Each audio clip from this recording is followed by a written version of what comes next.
single best strategy for getting listings this spring. What do we think that is, or what should that be? It's not a universal answer for everybody.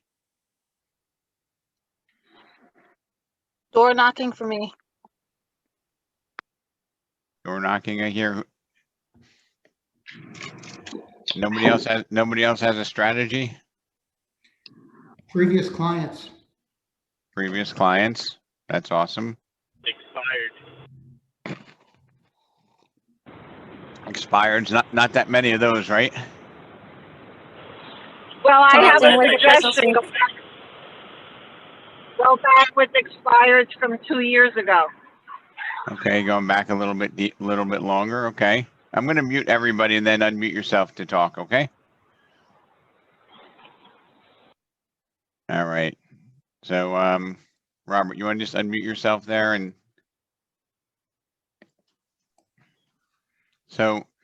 so again, it strikes me that if there's more transactions going through than there's ever been, and it may be off a little bit, but there's still a robust number of transactions exceeding 2019 and 2020 with the, kind of the blackout pandemic period. We're still pacing above both of those areas. We might not hit the benchmark 2021 numbers, but in terms of transactions, I did some research, and it looks like most of our MLSs are down in transactions, probably 13 to 25% in transactions, but our sales volume's up.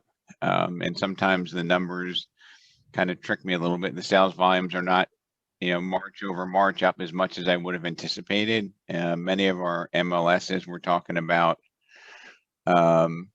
increases of less than 2% in the 3 MLSs in New Jersey. And I don't know, Fazia, did you? I know you sent me some data. I didn't get to look at it. What are the transactions and prices like if we were able to look March to March of 22 to 21?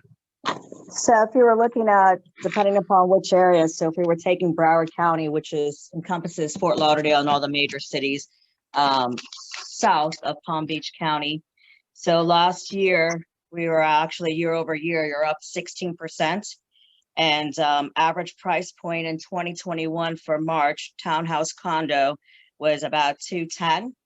And if we look at year to date today, we're actually up 19.8% in Fort Lauderdale, and single family home at 515, whereas last year, same time, it was 445. So what were you up in? You're up 20 some percent. Yep. So we're single family homes up 19.8%, and then townhouse condos is up 21%. And most of that increase is due to the increase in prices, if not all of it, because your prices might have gone up more than that, right? Correct. So pricing went up across the board. So if pricing's up 25% and volume is up 19%, we're probably down 5 or 6% in units. And in New Jersey, we're 12 to 25% down in units. And we're the price increase March over March is much less than it was, for example, January over January. So it's already starting to mitigate a little bit on the pricing. I'm not seeing days on market go down substantially with the limited look that I had. But the reason I wanted to just kind of go over some of these statistics is that there's still a tremendous amount of business out there. We like to go around and say, there's no inventory. I have, a limited opportunity to do business because of that. And the reality is, the shelves are getting stocked. They're just getting emptied quick because the more people are getting goods off the shelves, and it might just be we are not adapting to the strategy quick enough. So to your point, Robert, about units, right? Because it's really interesting because that's where the numbers are drastic. So if we were taking 2021, same county, last year, this time we had 2,900 units, right? For sale, single family. Mm-hmm. And then this year we only had 1,700. right? So you're down about a third, but I mean, you still have 2/3 of what you need to sell, right? Yep, we still have 2/3, but then you see that even with the down, we still increased by 20%. Right, because and Fozzie, I think it's important to highlight that inventory and sales volume and inventory and agent productivity, inventory and agent income are not directly related. Correct. Because inventory is a picture in time, okay? And our earnings is a function of how much flows through the system, right? So if we're able to clear the shelves quicker, we're still doing the volume, and everything I've seen, including the most recent period, the use of real estate agents as a percentage of the total transactions continues to be stable or increasing in every market I looked at. And that's an important thing to listen to. The use of real estate agents in a transaction is stable or increasing. And I'm talking about increasing from numbers like, 93 to 97%, and they continue to go up, depending upon what area you're in. And Fozzie, I think the difference in some areas that are in the 93-4% range versus the 97, which seems to be the norm, are real estate licensees that are not members of NAR, because there are some of these trendy companies that try not to become realtors and they still sell real estate, and that might be influencing some of that difference. But by and large, because the market's hot, more people in absolute numbers and more people in percentage numbers are working with real estate professionals than virtually ever in the history. And this is going back 30 years ago. It's substantially more, like 10% more people are using real estate agents than 30 years ago, which you would think with technology, it might be a flip. Well, I think the reason for that is because of the negotiating. I think consumers understand now that they can't negotiate, right? And you need a real estate agent to do that whole entire part. Well, I think that plus, Fozzie, the real estate transactions have, as if you were on last week's Mastermind, wow, isn't the complexity of what we deal with enhanced? Like every year it gets to be more tricky to avoid the minefields, right? And mistakes that we can make, liabilities that we create, and the value of these transactions, both in absolute and in inflation adjusted periods, are much more substantial. So, if you're selling a house for $80,000 versus that same house now being $450,000, and things did not go up sixfold since 1990, right? The cost of a car did not go up 6x. So the relative magnitude is even more significant. Okay. So in order to kind of get through to my my core topic here, I want to talk about a couple of things. One is the hierarchy of communication. Okay. And I think this is really important to think about. And, I kind of thought about this in a roundabout way, but tier one communication might be if you're doing, bulk rate mail, you're doing every door direct, you're doing spam email, which may also be illegal, or even spam texting, which you really need to have people opt in or we could get into some trouble. That's a really low level and a low probability. I'll bet you that there's somebody on this call who's done 2,000 mailings and hasn't gotten one call. Is there anybody on this call that has sent out 2,000 pieces and you're like, man, I didn't get one call from it?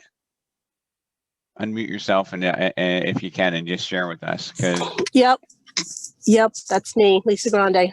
So you've done 2,000 pieces of mail, you spent a lot of money and you didn't get one phone call.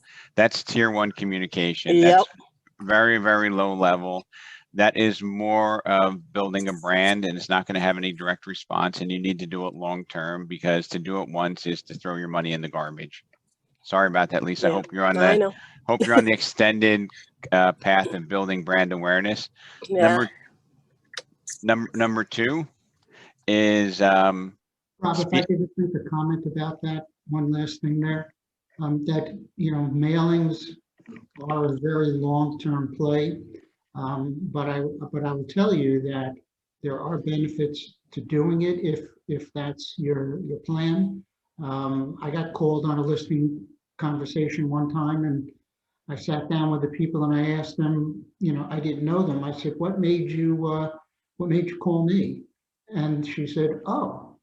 And she got up and she went into the other room, came back with all of my postcards that I had mailed to that community over the past, I don't know, 8 years, let's say. She said, we always knew it was going to be you. We just weren't ready yet. So, I mean, you don't hear about it, but there is an upside to it if you're willing to hang in there. So, and interestingly enough, even before our expansion to Florida, Robert, I used to get a really random conversation with an agent saying, hey, Rob, you know what? I did these mailings for 9 years, and I got a call from, the owner's children saying that my mom kept your postcards and she must have wanted me to use you to list the house. It happens at least once a year where like somebody keeps a postcard. Maybe you put something of value on it and mom put it in her sock drawer, and then when they're cleaning it out, they're like, oh, this must have been what mom or dad wanted me to do. And so that's the long play on this, Robert. And I agree, if we're all going to be in the business for 2+ years, we need to adopt some strategy of having an awareness, right? Because unless we're going to be, prospecting animals, which is not most of our nature. The second category of, the hierarchy of communication is an actual conversation. And the reason why this is sphere 2 or tier 2 is, yes, you're communicating. Yes, when you communicate with somebody either on the phone or in person, you get 97% extra value because of the tonality, right? And the way that you engage.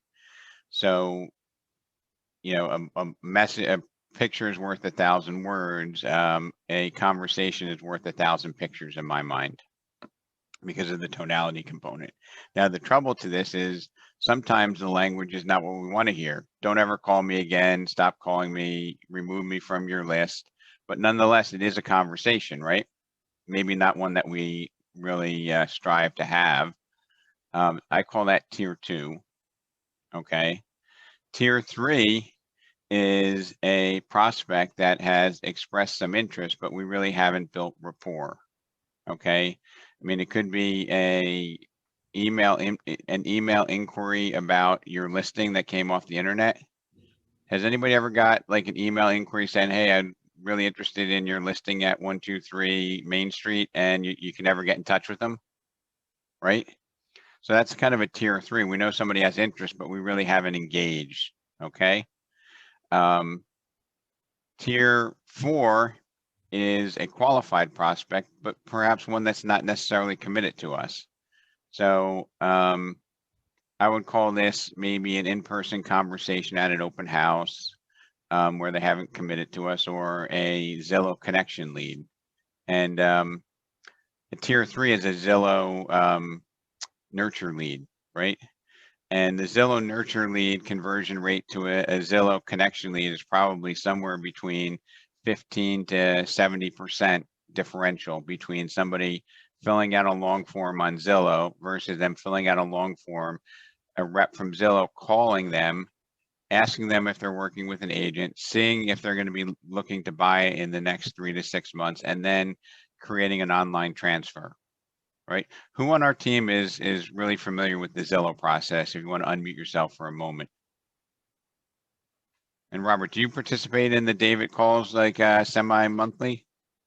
Yes. So- Rob, it's Corinne. I'm very familiar with the Zillow. Okay, so Corinne, when you get a email lead saying that, hey, here's a nurture lead that the Zillow the Zillow connection team couldn't get on the phone in person, what's the likelihood of you building a relationship and consummating a sale versus somebody who gets transferred live via a phone introduction? I'll be honest with you. I've been doing Zillow for almost 3 years and I've never closed one nurture lead. Okay. The live calls are much better. I do reach out to every nurture lead by phone, text, and email. and I drip to them. But most of the time they already have an agent, or they're just, looking, they're really not shopping. Fantastic. Well, and congratulations, Corinne, on your a great success out of the gate here with us. I see you're hitting the ground running, so thank congrats on you. that. And then the next tier is I'm going to go from the obvious one that we all know, which would be a satisfied client referring us to a friend, or and Corinne, if you want to unmute yourself for just a minute here, I just want to kind of finish up with you. Like, if you have a satisfied client of yours who transacted, bought, sold, or rented, and refer you to somebody, how does that compare to a Zillow connection? Is that better or worse, or the It's same? usually better. I mean, obviously, you still have to win them over, and it's all about building a relationship and building rapport in my eyes. They see what you did. If the client is happy and they connected you, you've got a much better chance of winning them over out of the gate, I feel. I would But, I would say that there's different characteristics, Corinne. Maybe you can validate this for me, but sometimes when a friend refers you to somebody, that person that they're referring you to may not be qualified. They may not be ready. Okay. So that maybe the quality of the lead itself is probably a little bit lower than a Zillow connection, but the quality of the relationship is night and day better than a Zillow connection who doesn't really know who we are. Would you agree with that? I agree. Yeah. I mean, I've had a lot of leads that were, referrals from past clients, and they didn't realize their friends couldn't get approved for mortgages. But the longevity, if you keep checking in when they're ready, they see you care, I feel that they are going to work with you if you keep up with that. Correct. So but these are like the highest tier, where either they're, if you get a Zillow connection, like I'm going to guess, and actually, let me ask you, I'm going to write this number down. I'm going to ask you to just tell me, but I would say that it's probably this percentage of people who are a Zillow connection buy within 12 months. What do you think? What percent? Yeah. I mean, usually it's kind of 1 out of 10. Well, the 1 out of 10 buy with us, but what percentage of those people do you think, Corinne, buy a house with or without us? Oh, with or without you? Yeah. God, I know there's a handful. I mean, wouldn't you think that those people? Maybe 20%. I think those people are highly serious. I put a number I wrote it down so I can't change it. I wrote a number of 75% down. I think that 3/4 of the people that we're connecting with on Zillow within a year are probably transacting for a piece of business, because they've been they've basically volunteered to be transferred to a salesperson. That's how interested they are, right? Couple other things that I think we don't really realize is, let's just take an example of an open house, and that's not the primary for what we're doing today here is, but I see so many agents neglect open house opportunities, because what walks through an open house? Ready and willing buyers. So we have buyers that walk through, right? What percentage of them, Corinne, do you think are working with an agent or claim? Right now, they say 80 to 90% are, but half of them are calling the listing agent anyway. Okay, so we say 80 or 90. Let's see. Does somebody else have another opinion on that? 50. Who's that? Who said 50? 60. It's Ellen. So Ellen said 50. We hear 60. So I would say, Corinne, that probably Corinne, that 80% say they are, but I would say of the 80% that say they are, there's probably 30% of those that can't even tell you the first and last name of their agent. Or they got to look it up on their phone to find the name. Or they've been looking for 2 years and they haven't pulled the trigger, or they've written crappy offers. They're ready to go. Yep. Right. So Corinne, sometimes when they say they're working with an agent, it's true. And I think we need to respect that for 2 ways. Number one, there's the principle, treat others the way you want to be treated, right? You'd be upset if somebody did something wrong. And I'm going to be more practical and say, if somebody's truly working with an agent and you're spending time on a dead end, that's really not good personal business on our own, right? True. Go ahead. Sorry. No, I'll be honest. My last open house, we had 90 guests, and out of them, I think 4 agents came with their clients, and only 2 reached out to me to tell me they were sending their clients, where I normally reach out in advance if I send my clients because I can't go with them. So I was honestly shocked how many wrote down an agent's name. So I'm going to go on record here with this being recorded, saying that, you know, if you did 3 open houses a month and nothing else, okay, you should be able to do 24 transactions from those 3 open houses. Now, I'm going to also tell you that these 3 open houses that you do a month are not just going to be, you know, get there at, you know, 12:45, open the door, leave at 4 o'clock and say, I'm done. Because if you do that, you're going to get 0. Agreed. Okay.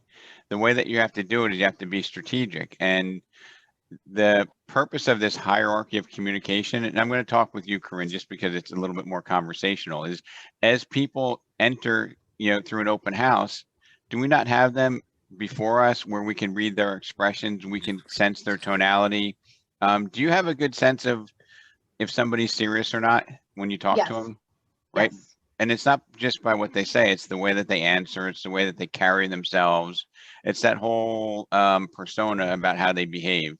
And if you had, I'm not, 97 is just even unfathomable. If you had 25 people come through your open house, and if 10 of them were viable prospects and you invested 10 minutes in everyone, and then you followed up with all 10, I can tell you when I've worked with some team members and some agents on open house follow-up, do you know what the most common answer I get when I follow up on an open house is, Corinne? It's either that most of the time when I follow up, they're saying that the agent they were working with hasn't reached out to them in months. Okay. I don't know if that's what you're So- a common thing you hear, or they don't know the process. There's a lot of things. There's so many different answers I get, really. So what I do is, like, on the back of this sheet, and I'm so unscientific, this is so non-techy, but like on the back of the sheet, the open house sign in, like where their name is, I'll just put a little marker on the back, and then I'll write my notes on the back right behind where their name is. So I hold it up to the light, I see their name on the back, I have their notes. Shameful that that's the technology I use, but it works. But when I call people back who don't have an agent or aren't committed to working with somebody, you know what they say?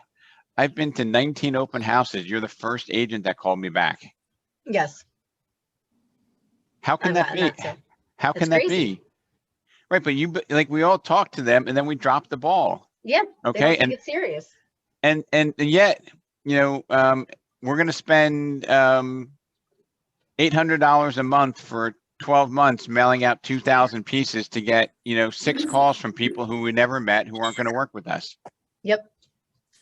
Does this like give you a blinding flash of the obvious here as what we might be doing differently and how we might be serving people that we've built rapport with as opposed to, you know, shotgun approaching? Yeah, I mean, a lot of it really is you have to be strategic in your follow-up for sure. I'm going to mute everybody again, then you can unmute yourself, Corinne, all right? Oh, sorry.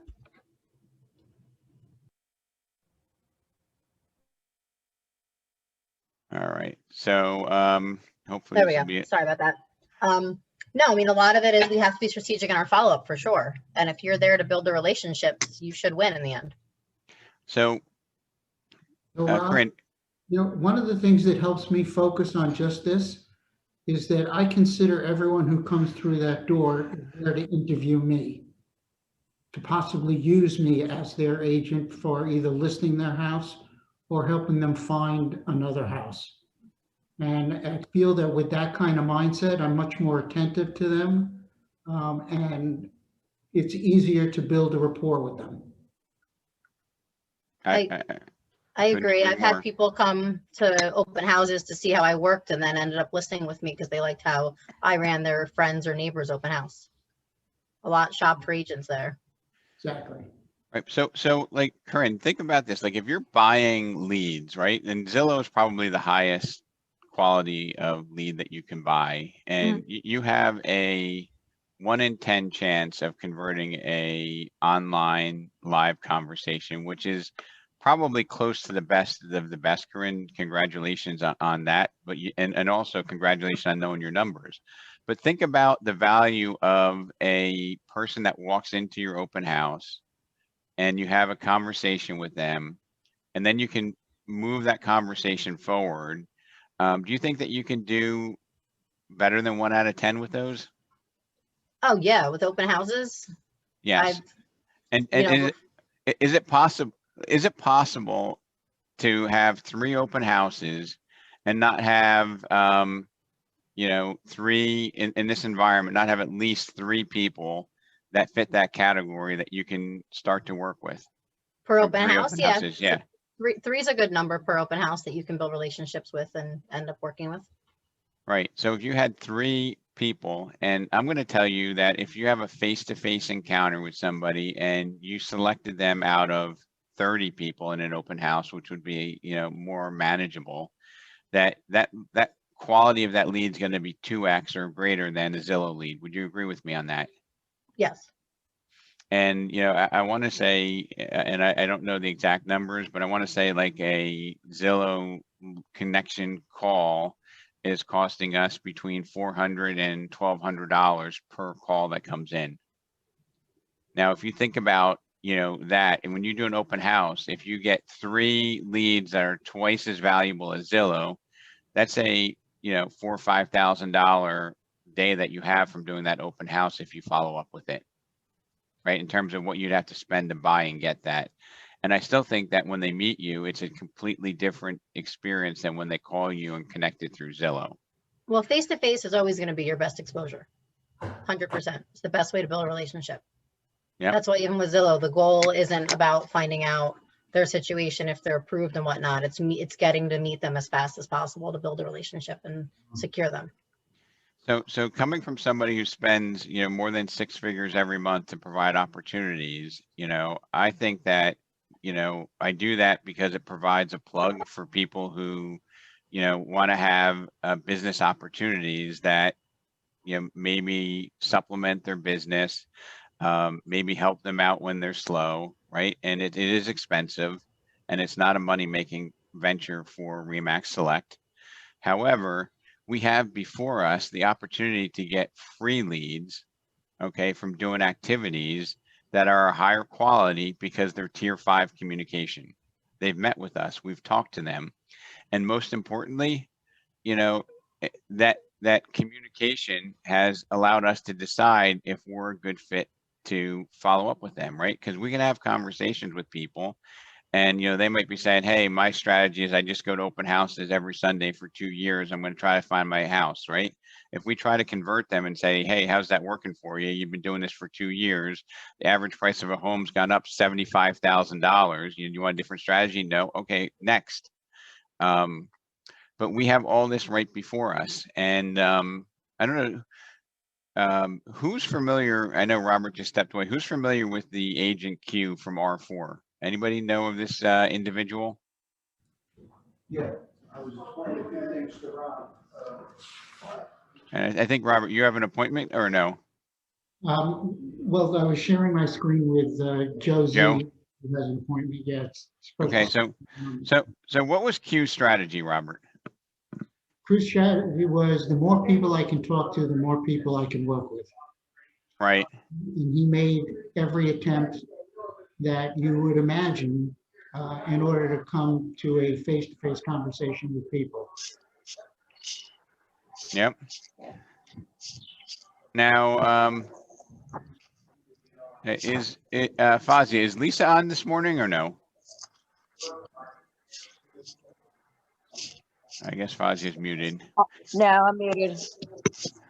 You don't know if Lisa's on, right? I don't see her on the list, but Lisa's sitting at closing at the office. Lisa's at a closing this morning, Rob. okay. So I'm gonna since Ron, you're on camera, you're getting picked here, buddy. Mr. Ron Piccolo. Can you unmute yourself for a second? So Ron, I went out for we were supposed to do almost 2 hours of door knocking. I think we did 1 hour and 15 minutes with Lisa between you know, getting there and getting set up and coaching, kind of doing our warm-ups. In an hour and try setting up again. Hold You can on. also try unplugging your device and plugging it back in. All right, Ron, unmute yourself there. Every once in a while I have to do that. So we went door knocking, and she actually hit the door of somebody that used to be her kickboxing trainer. Right? We had a really good conversation. I don't know that that individual is going to be a high level opportunity to convert in the immediate future, but it's definitely somebody we should remain in touch with. But I asked this question, like, how long have you been here? Original owner, been there for 17 years. And I'm like, Mark, how many people have knocked on your door? How many real estate agents have knocked on your door in 17 years? Zero. Zero, zero, zero. And we also, in that same hour and 15 minutes, we had a conversation with an individual who's looking to buy a property in the same community, in the same town, not the same community, for $1.5 million to $3 million. And he has a multinational business, and he was trying to get me to make my next office in Costa Rica.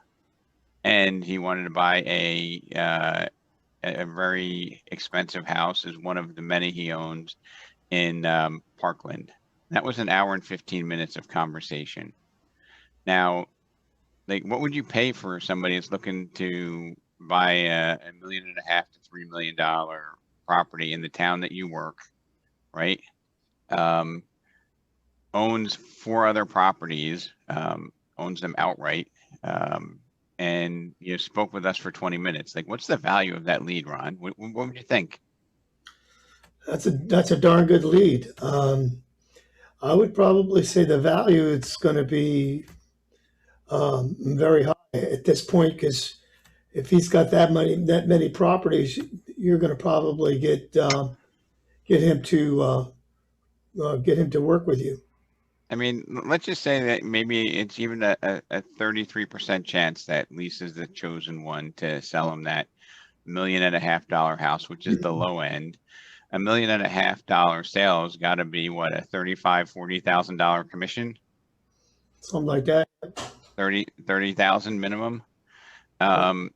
So that's a $10,000 value if you use like the 1/3 chance of doing the low end sale. That's a $10,000 value, in my opinion, if Lisa follows up on it.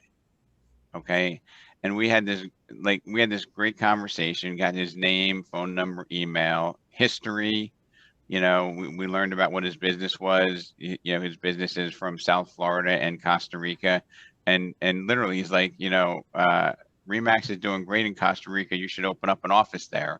Obviously he knew the brand, but these are things that I think we just take for granted. And I think that, human interaction, either, mastering open houses or talking to people in the grocery store, the neighborhood clubhouse, or, knocking on their door, it is definitely under promoted in our industry. And my theory is it's under promoted because there's nobody making money off of it other than us, right? When I go door knocking, you know how much of a referral fee I have to pay Zillow? Zero, right? When you host an open house and you build relationships, who gets a referral fee on that? No one. You own that business. So if you look at, Can I add something, Rob? Go ahead, Bruce. I think it's important too for everybody to recognize that right now, unlike many times in our industry, everybody has questions. Everybody knows their house is worth more, even if they're not thinking of selling. So the opportunity to be able to get dialogue and strategize, people are more, their antennas are up more than ever because everybody knows the real estate market's on fire. So there's a tremendous opportunity attached to that as well, because now's a more engaging time for everyone. So Bruce, if you were interviewing a real estate agent and they came to your house and they sat with you and your wife and said, you know what, if we decide to work together, here's my history, we sell houses for, 7.4% more than the competition, and we come across as competent. Like, I'm guessing that you wouldn't let me out the door without doing business if it was credible, right? Well, I'm unfair to ask because I'd use you guys anyway. So that's, yeah, Well, but to answer your that's question, yes, that of course. you're a consummate salesperson, but anyway, but if you were not in the business, right, and somebody came out there and they were able to show that this is their history, right, they're successful. I would want the knowledge. I would want to understand what's going on in the market. I would want to know. There's no question. And if you could show me how you do more, I would, yeah. I mean, I truth be told, my wife's the boss, so whatever the hell she wants goes anyway. But yes, I'd absolutely assume that would be valuable to me. And if we were to keep track of buyers, right, and just like we don't want to have unsold listings because it's publicly available that we failed in our mission there, right? We didn't sell something that we contracted to do. What about if you were so confident that you said, look, 92% of the buyers that come to me that are pre-qualified buy a house within 60 days? Could you do that? And let's go to Corinne. I could probably say to make an offer. I mean, I can't get you to get the house, but yeah, that's a great metric for me to have. Sure, it would be more valuable to my clients that want to work with me. Absolutely. Well, let me ask Corinne. So Corinne, if you had 92% of your buyers that came to you, you were able to get them under contract for a house in 60 days. Is that insane in this market, or could you do that? It's the inventory issue. I had somebody lose a third offer yesterday, and we're selling our soul to the devil and still not winning. So make offers, yes. Under contract, if the offer's right, yeah. But I can't say 92%. So are winning. Percentage, man. So I'm not letting you off the hook here, Corinne. Okay. And I'm gonna. I was talking to an agent who, told me this story yesterday. He's like, look, I have a contractor that we partner with. He does most of the work when we do a flip, and I, find the property. I make the commission on it. I saw this really great deal. There were 67 offers on it, and you know what I did, Rob? I told him that I wouldn't take a commission on the buy, so I could get the $80,000 profit, and I would charge a commission when we sold the property together. Now I'm thinking that's pretty creative. But if I had somebody that was listing $1 million house, right, and they couldn't get a transaction, maybe I'll reduce my commission on the buy side, or maybe I'll even say, hey, you know what? I got you under contract. I'll take a 1%, or I'll even waive the commission on your $400,000 purchase to sell your $1 million listing. I'm not saying this is something that we should do, but I have a core belief that, if somebody's motivated and they're reasonable, I give them the data of the people who were successful at buying houses. And then I ask you, Corinne, what area did you lose the last house? This one was Denville. So, Corinne, in Denville, of the properties in between, what was the price range? This one was 600. Of the homes between 575 and 800, okay, the average sale to ask price for homes that sell in the first week is 13.9% above ask. Now, if you like this house, on a scale of 1 to 10, how interested are you? If somebody's making an offer, what do you think most people are going to say? I'll ask Corinne and Ron. If somebody's interested in making an offer, how interested are you in this house on a level of 1 to 10? They usually always say 10. Ron? Yep. 10. So if you have somebody who's a 10 and you say, hey, I hope you don't mind, I did some research. Homes that are selling here sell for 13.9% above ask. And by the way, I looked up this listing agent, Joe Morielli, and his listings sell for about 16.4% above ask. Now, if your interest in this home is a 10, tell me, how do you think we should go about coming up with our offer? How should we start negotiating?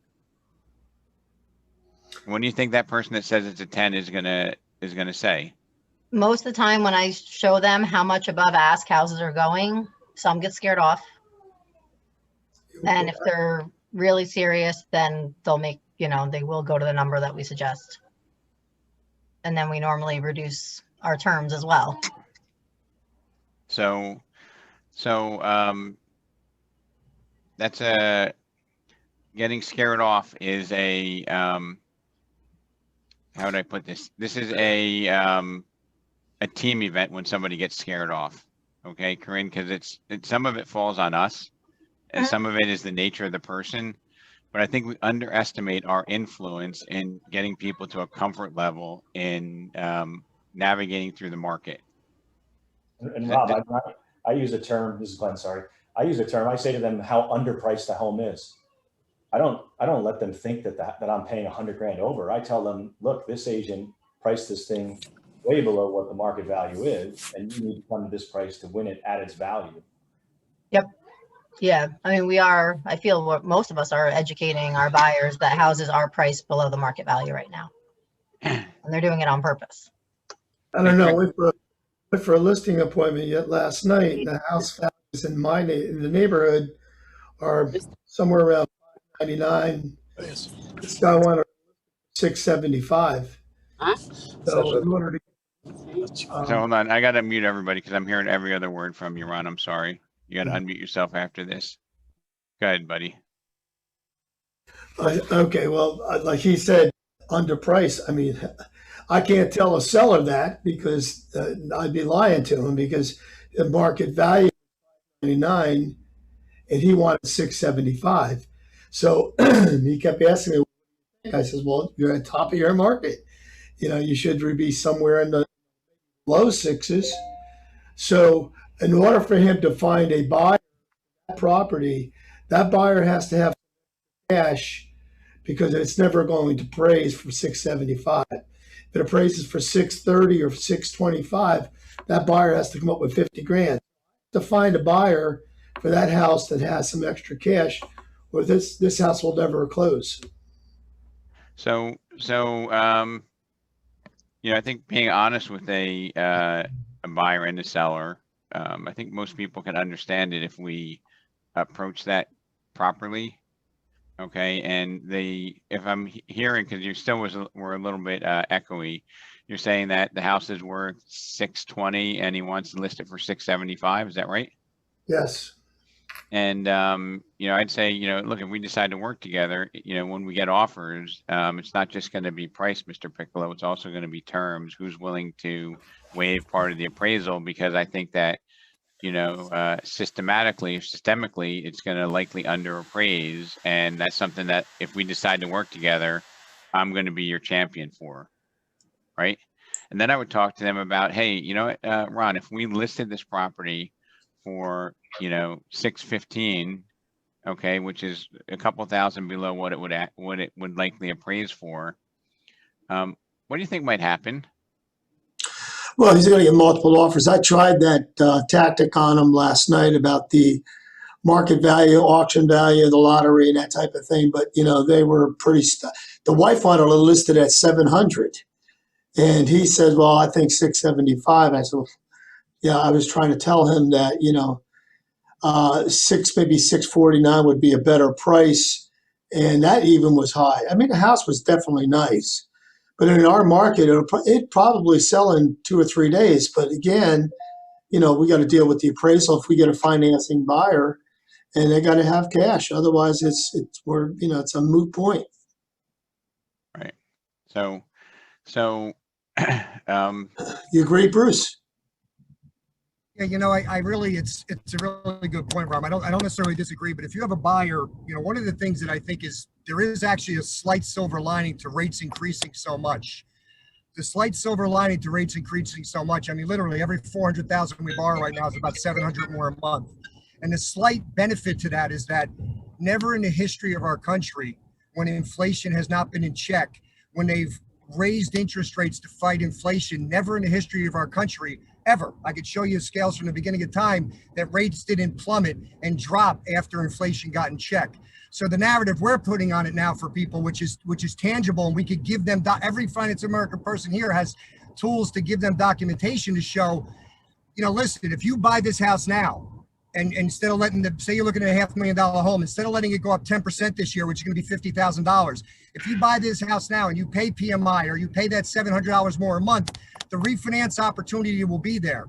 So it's only going to cost them that money for 2 or 3 years. Because again, never in the history of our country, I mean, you know, inflation's 8-9%. And never in the history of the country, after we fought inflation, have rates not come back down. So we're showing it to them on a more narrow scale because some people are scared and they'll back out and they won't buy.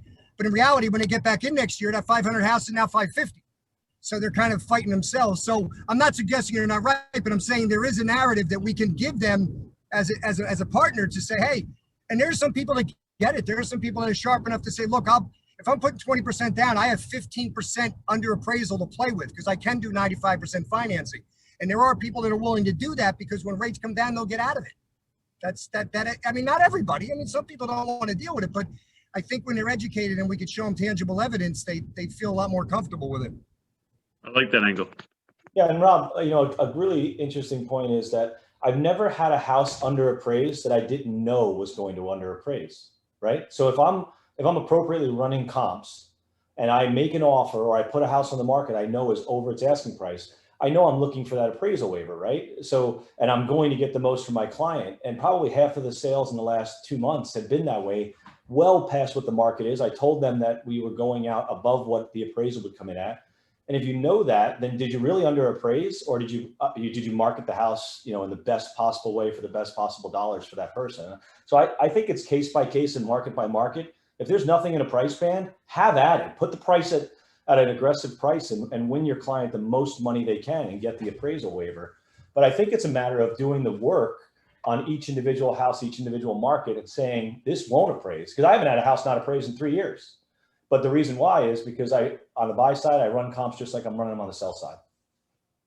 I agree with you, but I just had a deal in Warren. We're under contract, and the starting asking price was $439, and we came in at 500. Contingent it appraises 10,000 over appraised value.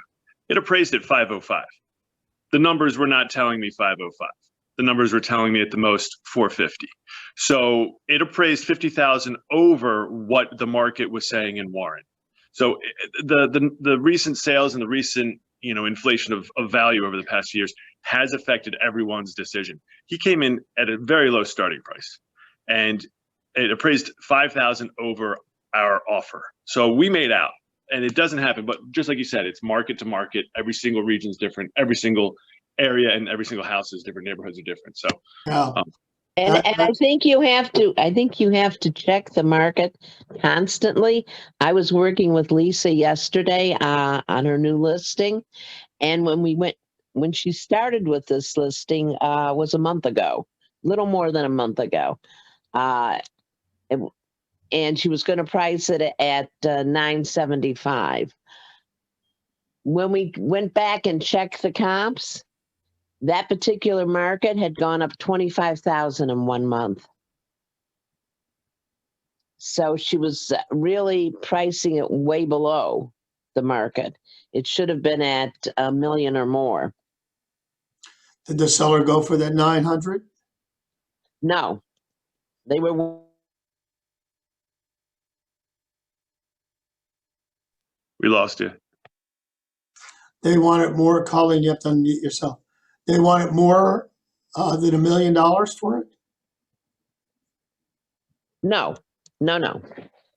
They wanted $1 million for it, and she was convinced them to price it at $975, so there would be a bidding war. However, when we went, because she thought the price should have been $975, that's what it comped out at, the highest price. But that was over a month ago.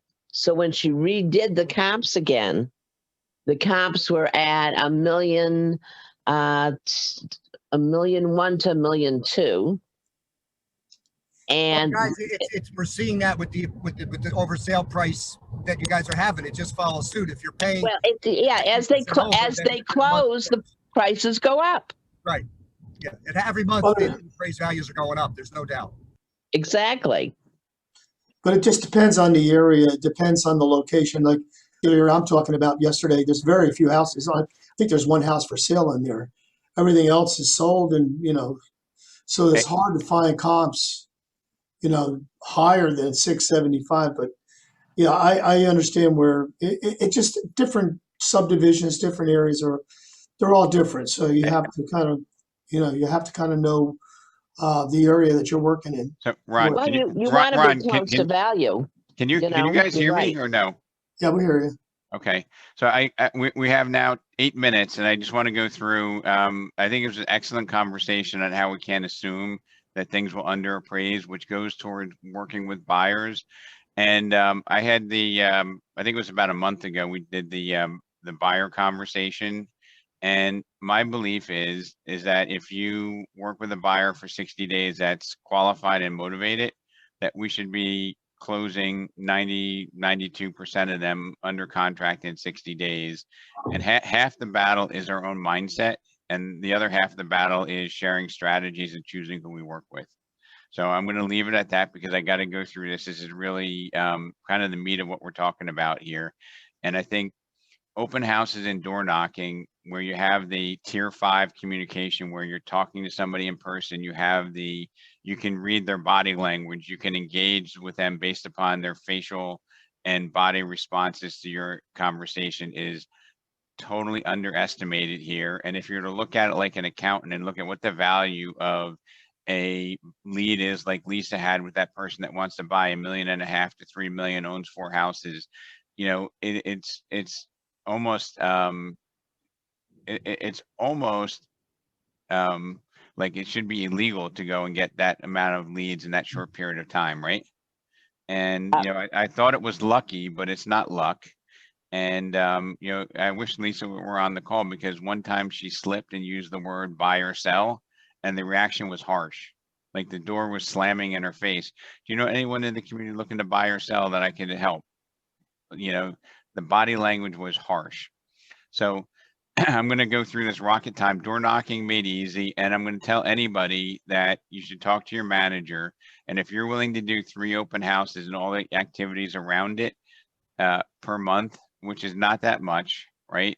And you can probably do virtually nothing else. And I'd be shocked if you didn't do 12 to 24 transactions in the next 12 months by working, Saturday and Sunday and following up, and that can be it. And you'll probably do more than 90% of the agents in the industry by doing those 2 activities.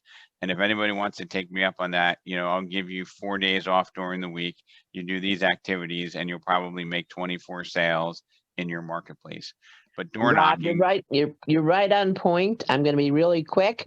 Our number 1 agent in Florida, 50% of his business has come from door knocking. Barack, you sat with him at the awards. So and I want to say door knocking and open houses are they're inseparable, because I think if you're going to do an effective open house, you need to notify the community and make yourself relevant. So here's my 5-minute walkthrough. Find an area to knock. Look at home price, turnover, proximity, walkability, if permits are required, if soliciting is prohibited, your personal expertise, and the resale potential. All these things should fit into the mix of where we choose to prospect. Average price drives commission. Turnover drives opportunity. Walkability determines how many you can connect with. Okay, permits, good or bad. I almost would say, if I want to be a local expert, and the neighborhood requires a permit, I'd get a permit and I'd wear it proudly on my chest saying, hey, I have a permit to do this. But that's just me. Personal expertise, if you don't have it, you can get it. And then resale potential. Okay, now it's almost impossible to find a tough area, but in Florida, Ron, you might have some of those homes that have bond memberships and ridiculous terms to homes. And those are like co-ops here that might be less marketable even in the best market. Now, how do we go about doing this? Find a recent listing or sale to highlight. Okay, preferably one of your listings or sales. If not one of yours, maybe you find one from a different Remax or somebody in your office and ask if they'd mind if you knocked around it. It's not a legal requirement, but it's just a good ethical, being a good citizen requirement. If you're going to say, hey, my neighbor in the office sold this, I'm going to go door knock around it. Do you mind if I do that? They say, no, find something else. We're in an abundant world. And, bring some market report or relevant local information. I might just have, in this market, I might just do like an oversized card which says, in this neighborhood, homes sell for, 13% above ask price in 7 days, and have my name on it, or something silly. Or if I was totally committed to doing 3 of these a month for the next 12 months, I would have a very targeted direct door hanger that I created. So when I'm at the door and 70% of the doors don't answer, I put something on the door that I know gets a direct response, or if nothing else, is building my brand in the community. Communication is concierge caring and clarity. The door knocking process, and this is, you know, you might say door knocking, who needs a training in door knocking, but you know, here's some things that, you know, I've observed that help move the needle and make it more successful, and also make it more sustainable because it's fun. I try to avoid ringing video doorbells because they can broadcast you across the neighborhood. And then when they do that, I find others don't answer. Ring non-video doorbells, simple things, listen if it works. So a lot of doorbells don't work. You're not going to put your ear on there, but you can usually hear inside if the doorbell is ringing. If it doesn't ring, or if there's not one, you know, I, you know, knock, and not passively, so that at least they can hear. And for those of us, you know, both New Jersey and Florida, probably 70, 80, 90% of houses have dogs that they hear the knock and they start barking. That's your introduction for people to come to the door. And I've been asked a lot, so I kind of tried to make this into the best possible play-by-play script. You knock on the door, and when they answer, you say, "Hi, my name is Rob. I just wanted to introduce myself." And I say nothing else. For the homeowner, I said, "Awkward moment, advantage you." Gives me an advantage when they're like, "Why are you introducing yourself?" Now I have a Remax hat and a pin. Okay, so they know who I'm at, but they just don't know how to answer when you're not selling. If you're selling, they say, "I'm not interested," right? Hey, do you know anybody, you know, you thought of selling? They say they're not interested, the door shuts. When you say you're going to introduce yourself, they don't know the script, or they don't know the way to address that. And that's an advantage to us. They wonder why you're introducing yourself, and this gives you an advantage because they don't know how to respond. Choose an appropriate option below. Okay, this depends upon how you chose your area. If it's a area where you don't have an open house, or you didn't do a listing nearby, hey, I was wondering if you knew anyone who's either looking to move in or out of the neighborhood that I could serve or that I could help, right? So it's not a solicitation. Hey, do you know anybody looking to, and I'll share this document with you if you're interested. If there's anyone moving in or out of the area that I could serve, I'm looking to help. It's not a sales call. I'm just saying if there's somebody I can help. If it's an open house, hey, I'm hosting an open house at 99 Cherry Lane tomorrow from 1 to 4. Wanted to see if you knew anyone who's either looking to move into or out of the neighborhood who might be interested, or who I can help. And then if it's a new listing in the neighborhood, doesn't even need to be yours. I wanted to let you know about the new listing at 99 Competitors Lane, and see if you knew anyone looking to move in or out of the neighborhood that I could serve. Right, when you mention an address, local, and a neighborhood, it brings relevance to what you're doing. Homeowners' typical responses: "No, I don't know of anyone."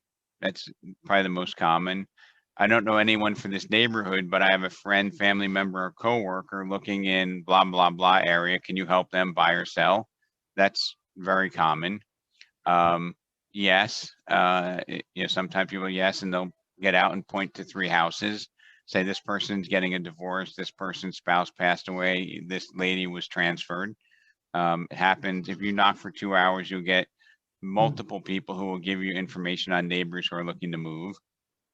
Or they might say, actually, you know, I don't, you know, I've had this happen with many of us when we go knocking, and they go like this: "Actually, I don't really know of anybody." But you're like, might you be thinking of selling? You know, yeah, I'm thinking of selling, right? So don't overlook the obvious, but actually, I'm going to be selling in the next, you know, 6 months or 2 years. And this is a valuable response.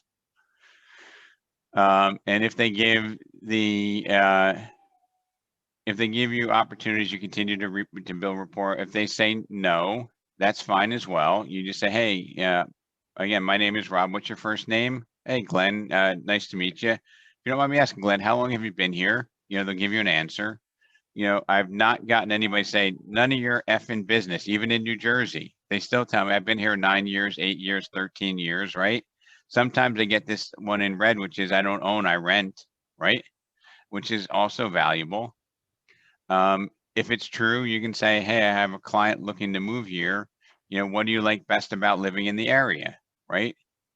Because you're building rapport. You're asking them things. "Oh, what we love about the neighborhood is, you know, it's so close to downtown. You know, I work in Parkland. It's a 2-minute," whatever the reason is, they're going to talk about it, right? And then you do, "Oh, by the way, what's the biggest downside to living here?" and they'll tell you. And then here's the magic words. Hey, Glenn, when it comes time for you to move, would you be staying in Broward County or moving out of the area? Right? I'm not saying, when are you thinking to move? They're going to tell you no. When it comes time for you to move, would you be staying in the area or would you be staying here or moving out of the area? Almost always get somebody to talk about it, even if they haven't thought about it. Rob, I haven't really thought about it, but I think, if I was to move, I'd go closer to my grandkids or I'd move to somewhere where I don't have to take care of the grass, whatever it is. And then if it's the renter, when it comes time for you to buy, would you consider this area? And then you have a typical buyer conversation. You can see how this works. And sometimes, sometimes things are dead ends. It's okay to have a dead end and move on. If it's a homeowner, they might say, hey, I need to stay in the school district until my youngest child graduates in 2 years. Okay, here's the you. Now you know their time frame. You need to set them up in your CRM or your calendar. 97% of agents don't follow up if the period is in excess of 6 months and don't understand the principle of relationships. 97% of agents don't follow up if the follow-up period is in excess of 6 months and they don't understand the principle of what a true relationship is. This is your opportunity to build a rock-solid relationship over the next period of months or years so that you are the obvious choice when it comes time for them to list their home. Okay, one of the things that I misunderstood, if they said they were moving in 8 months, I would call them in 6 months. Wrongo. You need to start building the relationship in that next 6 months or 8 months. You need to say, God put a gift on me that I can now build a relationship with somebody I know is going to be selling. And this is my opportunity to be the obvious choice when it comes time for them to do their business. I know that this is really super, super basic stuff, but if you did this, if you worked 2 days a week, you did Saturday before an open house, you did an open house 3 weeks a month, I cannot tell you how abundant your career would be if you just did those things. Anybody want to comment on that before we sign off? I know we're 4 minutes over. I just wanted to comment on something that you had said earlier when you were talking about things that you could do to get leads that really didn't cost anything. We're coming into a season now where I think people are going to be having more and more parties. I have a party that my wife and I are going to tomorrow night that I've already started studying for, because I know that when I go to a party and people know I'm a realtor, they want to talk about real estate and they want real information. That's what we were talking about earlier. In this market, everybody knows that it's very difficult and there's this going on and that going on, but they don't really understand it the way we can explain it to them to make it seem like it's something they really can be involved in. So that's what I tell my agents, I tell myself, study so that you can be the agent who doesn't say, oh, it's on fire. Who cares? Where does that take you? But to be able to address questions from a buyer standpoint or a seller standpoint, I mean, that's an easy conversation to get into and will get you business that costs you nothing. So Angie said early in her career, she did a lot of open houses and she would sell at least 6 houses a year without having any experience, specialized knowledge or skill, just by showing up and doing those open houses. And look at, you have to look, everybody wants to sell you something in this business. We're constantly getting telemarketed, buy this lead, buy this program, do this, do that. But the real value is in the relationships and the credibility that we have. And if nothing else, if you learn like the hierarchy of, meeting somebody who has a need and you can talk to them in person, there's just no value that you can put on that. It's limitless, and you can be doing abundant business, serving people who know you, right? That's the gift that we have here. If before everybody drops off, if anybody celebrates the Easter holiday, I want to wish everybody a happy Easter, and I'll stay on for a couple extra minutes if you have some questions. And Rob, one more thing, if I can, please. And it's coincidental you're talking about open houses today. I built my whole entire career around open houses, but on May 4th, and an invite is going out next week. May 4th from 9:30 to 11:30, I am doing an open house workshop that I do all the time in my office. So I'm rolling it out to the company. So be on the lookout for this invite for May 4th between 9:30 and 11:30. It's an open house workshop. Oh, yeah, and Maria, like, you know, everybody, I would say if you walked into 20 open houses, is there anything different that you see in most of those open houses, Maria? Or is everybody basically doing the same thing? They're all doing the same, but I'm going to be bringing to everyone out of the box ideas so they can capture live, willingful leads. And to tell you the truth, a lot of them will be for seller leads, not just buyer leads. All right, so I have a question from an anonymous person who says, you know, what's the best response to someone who says, where would I go or be able to buy if I sell my house with the market the way it is, if no inventory, with no inventory and everything that benefits the sellers? So if you can't answer that question, honestly, maybe you should take a sabbatical.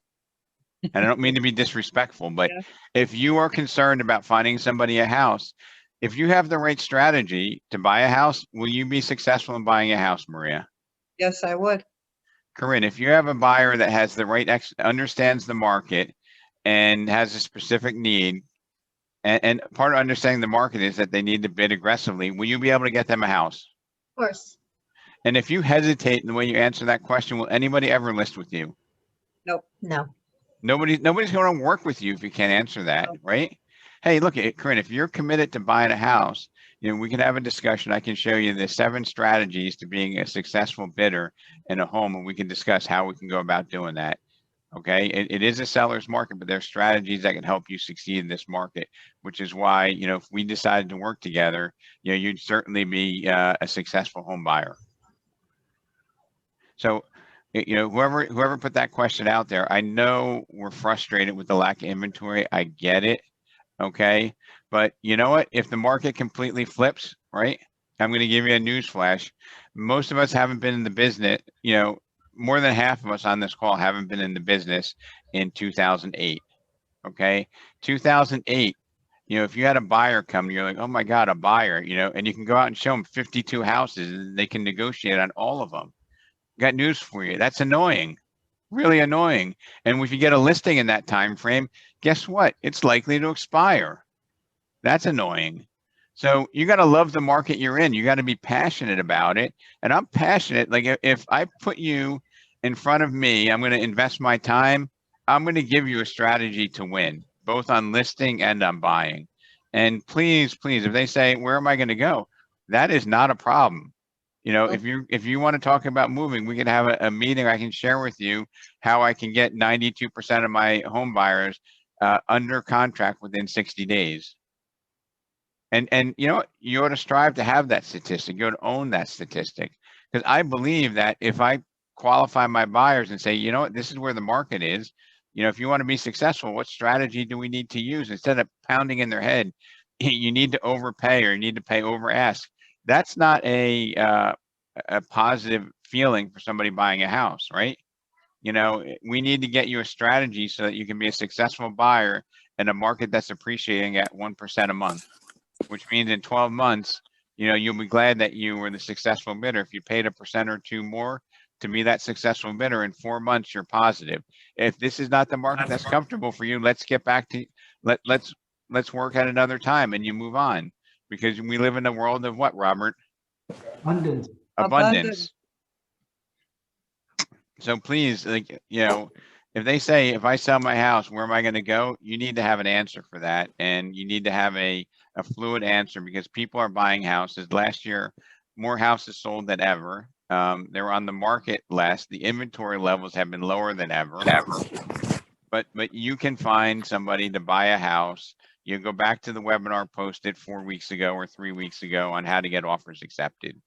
Okay, we can get them done. So any last comments before we pop off? This has been a great conversation. Did you like the door knocking script outlined? I know I kind of had to make a lot of assumptions. It was great. Yeah, I liked it. Liked it. And I went door knocking the other day and I had a good experience. thank you for sharing. So I'm going to put this out to everybody. Only those on the call are probably even going to open the email, but take a look at it, internalize it. It's one thing to say it, but it's another thing for you to absorb and be immersed in the whole concept. All right. Have a great Happy weekend, holidays. everybody.